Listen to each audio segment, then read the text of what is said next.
Welcome to the Explainer. Today we're diving into a foundational skill from the Boothie course materials. And honestly, it's probably the single most underrated tool in your professional toolkit. In our super fast-paced world, everyone's constantly fighting for the mic, right? We're literally conditioned to just broadcast ourselves. We talk, we pitch, we over-explain, but here's the real secret. The people who actually accelerate their careers, the ones who consistently stand out, they aren't the loudest in the room. No, they're the most strategic listeners. So we're going to break down exactly why mastering this art is your ultimate career advantage and how you can actually train yourself to wield it. Okay, first things first, let's clear up a super common misconception right off the bat. Hearing and listening are absolutely not the same thing. Hearing, that's entirely passive. It's just a physical reflex. Like a truck driving by outside, or a coworker talking across the office. Your ears just do it automatically. But listening is a proactive, cognitive choice. It takes intense focus, interpretation, and a real, genuine effort to actually understand the message. Look, if you're only hearing your clients or your manager, you are leaving invaluable career data right there on the table. Which brings us to Section 1, the ladder of listening, featuring 4 essential tiers. Right, so listening isn't just a simple on or off switch. Think of it like a ladder, and the very foundational rung of that ladder is active listening. Basically, this means giving your full, undivided attention to the speaker. But wait, it's not just about sitting perfectly quiet. It's about actively acknowledging what they're saying through thoughtful feedback, keeping sustained eye contact, and giving proper responses. In the workplace, these simple physical cues are literally a cheat code. They build instant rapport and show real professional respect. When someone feels you're truly locked into their words, they immediately see you as more competent. Then we step up to the second rung, empathetic listening. Now you aren't just processing the literal words anymore. You're actually tuning into the feelings and emotions behind the communication.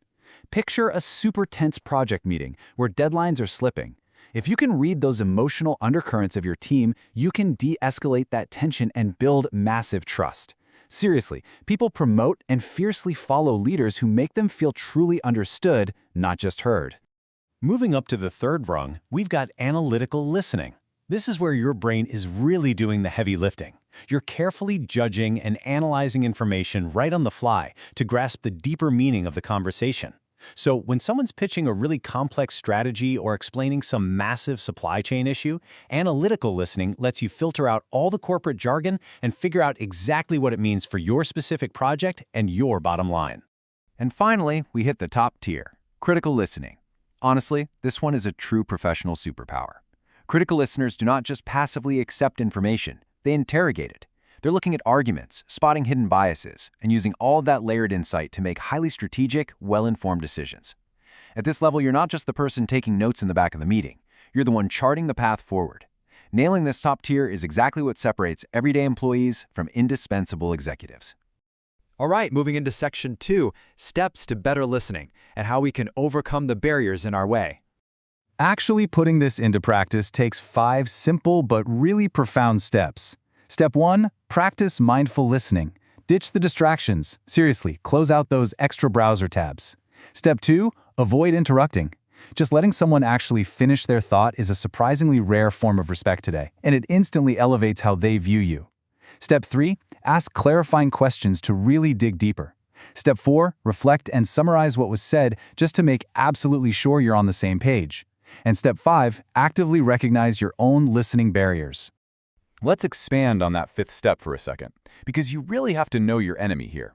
The source material points out 3 very common hurdles: distractions, assumptions, and the inability to focus. I challenge you to be honest with yourself right now. Which one of these is sabotaging your workdays? Is it your phone constantly buzzing, pulling your attention away? Or, maybe it's assumptions. Are you assuming you know exactly what your client is going to say before they even finish their sentence? Identifying your own personal roadblock is literally the only way you're going to dismantle it. So let me pose a direct question here to pivot our thinking. How does mastering all of this actually improve your career? I know we just called it a superpower and we talked about climbing this ladder, but what is the real, tangible, hard skills payoff that's actually going to get you noticed by leadership? Well, that brings us to Section 3, the ultimate payoff, boosting critical thinking. Here is the direct synergy we're talking about. Practicing active listening literally trains your brain to evaluate incoming information objectively. It forces you to genuinely analyze different points of view instead of just stubbornly pushing your own agenda.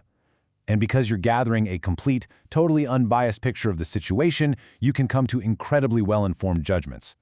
In high-stakes corporate settings, the professionals who think the most critically are almost always the ones who listened the most actively. It completely transforms you into a decisive, confident leader. Okay, let's jump to Section 4, Practical Activities for Skill Building. Just like any muscle, your listening skills need active training. You can't just read about it and expect it to improve. The Boothi curriculum provides these targeted exercises with very specific payoffs. For example, engaging in group discussions with reflective feedback, that leads directly to deeper comprehension. Jumping into problem-solving debates forces you to train your analytical thinking right on the fly. And getting involved in peer teaching activities builds much stronger, more robust communication skills. If you start implementing these into your team's development time, you're absolutely going to see an undeniable boost in overall professional performance. To wrap up this explainer, I want you to consider this powerful quote from the text. Listening is the first step in communicating. You know, we spend countless hours obsessing over our presentation skills, tweaking our slide decks, perfecting our elevator pitches. But I want to leave you with a bit of a provocative question. In your next big meeting, are you actually listening to gather the intelligence you need to advance your career? Or are you just waiting for your turn to speak, totally unaware of the opportunities passing you by? The choice is entirely up to you. Thanks for joining me.